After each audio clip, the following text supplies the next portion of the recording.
Hello বন্ধুরা, আমার channel বাঙালি রান্নাঘরে আপনাদের সবাইকে ওয়েলকাম জানাচ্ছি। আজ আমি আপনাদের সাথে ভীষণই সহজ সুস্বাদু একটি রেসিপি শেয়ার করছি।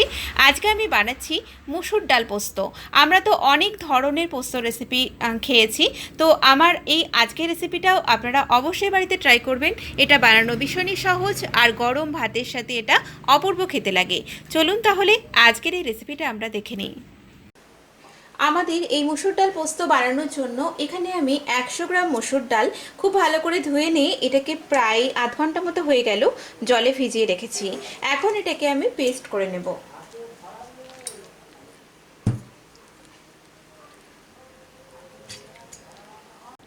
তবে এই ডালটা পেস্ট করার সময় একটু খেয়াল রাখতে হবে একদম মিহিভাবে যেন এটা পেস্ট না হয়ে যায়, একটু দানা দানা থাকবে। ঠিক এই অবস্থাতে এটাকে পেস্ট করে নিতে হবে, আর এটাতে কোনো এক্সট্রা জল দিয়ে পেস্ট করার দরকার নেই। এটা আমাদের পেস্ট করা হয়ে গেছে। দেখুন এটা কিন্তু একটু দানা দানা আছে, ঠিক এইরকমভাবে এটাকে পেস্ট করে নিতে হবে। এখন গ্যাস অন করে দিয়ে কড়াইতে প্রথমেই আমি দিয়ে দিলাম 2 টেবিল চামচ সর্ষের তেল, আর এই রান্নাটা অবশ্যই কিন্তু সর্ষের তেলে করতে হবে। এবারে এই তেলের মধ্যে ফোড়ন দিয়ে দিলাম আমি একটা শুকনো লঙ্কা আর 1/4 চা চামচ মতো কালো জিরে, আর এই ফোড়নটাকে কয়েক সেকেন্ড ভেজে নিয়েছি। এখন এর মধ্যে আমি দিয়ে দিচ্ছি প্রায় 7 থেকে 8 কোয়া মতো রসুন কুচি। এই রান্নাটাতে রসুনের পরিমাণটা একটু বেশি দিলে কিন্তু খেতে বেশি টেস্টি হয়। রসুনটাকে 1 মিনিট মতো নেড়ে নিচ্ছি।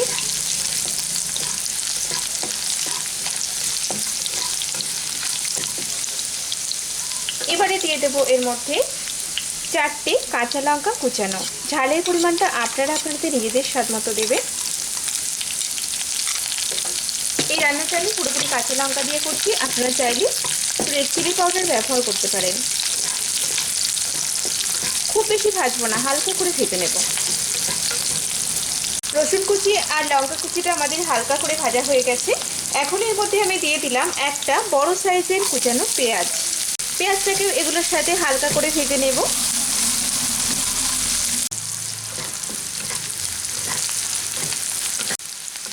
পেঁয়াজটা আমাদের হালকা করে ভাজা হয়ে গেছে।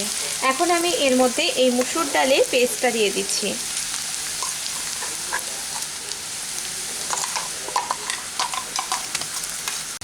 এই মিক্সির জারটাকে ধুয়ে সামান্য একটুখানি জল দিয়ে দিলাম। এখন খুব ভালো করে এই মুসুর ডাল পেস্টটাকে এই পেঁয়াজ ভাজার সাথে মিশিয়ে নেব।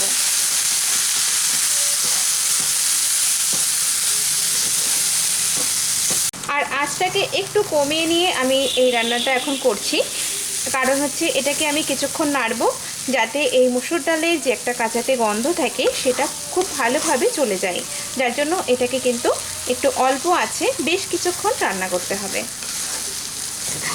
প্রায় 4 থেকে 5 মিনিট হয়ে গেছে। এই মুসুর ডালটাকে আমি খুব ভালো করে কম আঁচে নেড়ে নিয়েছি। এখন আমি এর মধ্যে কিছু মশলা অ্যাড করছি। এর মধ্যে আমি দিয়ে দিচ্ছি স্বাদ মতো লবণ, দিয়ে দিচ্ছি এর মধ্যে 1/2 চা চামচ হলুদ গুঁড়ো। আপনারা রেড চিলি পাউডারও দিতে পারেন। আর দিয়ে দিচ্ছি 1/2 চা চামচ চিনি। এই সমস্ত উপকরণগুলো খুব ভালো করে আমি এখন মিশিয়ে নিচ্ছি।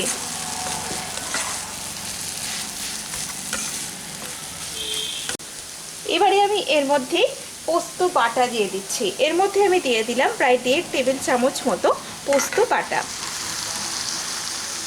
পোস্তর বাটিটা ধুয়ে আরেকটু সামান্য পরিমাণে জল দিয়ে দিলাম। খুব ভালো করে এই ডালের সাথে মিশিয়ে নিচ্ছি এটাকে।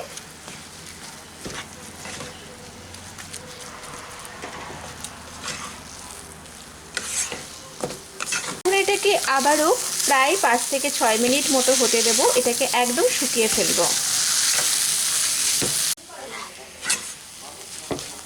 আমাদের এটা হয়ে এসেছে প্রায়।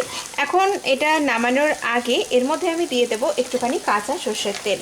আপনারা নামানোর আগে অবশ্যই কিন্তু লবণ মিষ্টি ঝালটা দেখে নেওয়াবেন।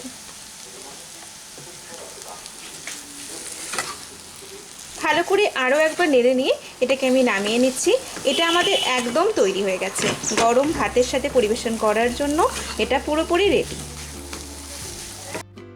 তৈরি হয়ে গেল আমাদের মুসুর ডাল পোস্তর এই রেসিপি। আমার এই ভিডিওটা যদি আপনাদের ভালো লেগে থাকে তাহলে প্লিজ ভিডিওটাকে লাইক করবেন, শেয়ার করবেন, কমেন্ট করবেন। আর যারা এখনও পর্যন্ত আমার চ্যানেলটিকে সাবস্ক্রাইব করেননি তারা অবশ্যই চ্যানেলটিকে সাবস্ক্রাইব করবেন। সবাই ভালো থাকবেন, সুস্থ থাকবেন। আবারও দেখা হবে নতুন কোনো রেসিপি নিয়ে। নমস্কার।